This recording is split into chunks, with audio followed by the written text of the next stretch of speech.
Obviously surprising. আমি তো rest নিব তখন হুট করে আসছে। গুরবাজ তো ঘুমাচ্ছিল তখন আসছে। সো জিনিসটা মানে একটা তো থাকে যে আগে থেকে জানাবে, হুট করে আসা। আর মানে এটা তো অনেক ডিসরেসপেক্টফুল। এরপরে আসলো, মানে আউটকামটা কি কিছু নিয়ে যেতে পারছে? না, ফোন দিয়ে গেছে, সরি বলতেছে।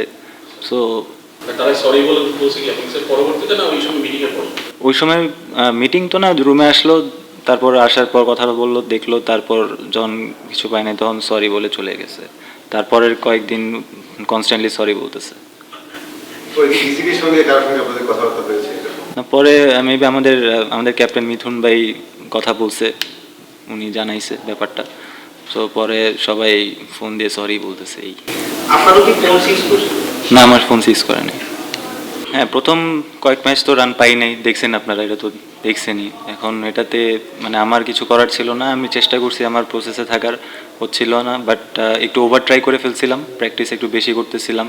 সো বাট লাস্ট 2 ম্যাচ একটা ব্রেকের পর ঢাকা আসছি, লাস্ট 2 ম্যাচ মেন্টালি ওয়াইজ খুব ভালো একটা স্পেসে ছিলাম। সো আলহামদুলিল্লাহ ক্লিক করছে। হ্যাঁ, এরকম হইতে পারে, লাস্ট 2 ম্যাচ এই জিনিসটা ছিল, ফ্রিলি খেলার চেষ্টা করছি, এক্সপেকটেশন ছিল না। সো এক্সপেকটেশনটাই প্রেশার নিয়ে আসে। সো জাস্ট ব্যাক করার চেষ্টা করছি। প্রথম 2-3 ম্যাচ যখন ক্লিক করি নাই, স্বাভাবিকভাবে ওদের কাছে লাগছে যে আমার পারফরমেন্সটা ম্যাচ হচ্ছে না লাস্ট ইয়ারের সাথে, মানে লাস্ট ইয়ার আমি যেভাবে খেলে আসছি। সো ওদের কাছে জিনিসটা নর্মাল লাগে নাই, ওরা আসছে হুট করে চার্জ করছে। সো জিনিসটা আমারও ভালো লাগে না, আমিও ডিস্টার্ব ফিল হয়েছি, কারণ আমি এটার জন্য ক্রিকেট খেলি না, আমি আমার প্যাশন নিয়ে ক্রিকেট খেলি। আর আমার ফ্যামিলি ব্যাকগ্রাউন্ডও এরকম না। সো এই জিনিসটা নিয়ে আমি অনেক ডিস্টার্ব হয়েছি অবশ্য, but thankful to the management, ওরা মানে কনস্ট্যান্ট সাপোর্ট দিয়ে গেছে।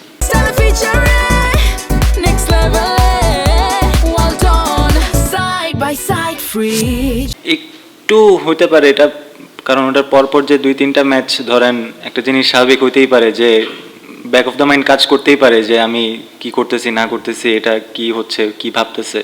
বাট একটা ব্রেকের পর চিন্তা করছি যে এগুলো তো আমার হাতে নেই, যেহেতু এরকম কিছু হয়েছে, বাট চেষ্টা করছি যে এখান থেকে বের হওয়া।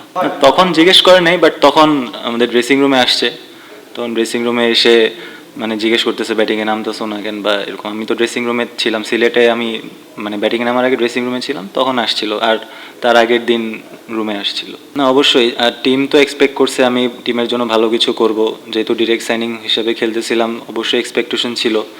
সো যেহেতু ফুলফিল করতে পারি নাই, ওটার জন্য অবশ্যই অ্যাপোলজিস। বাট এমনি টিম ম্যানেজমেন্ট থেকে কনস্ট্যান্ট সাপোর্ট ছিল সবসময়।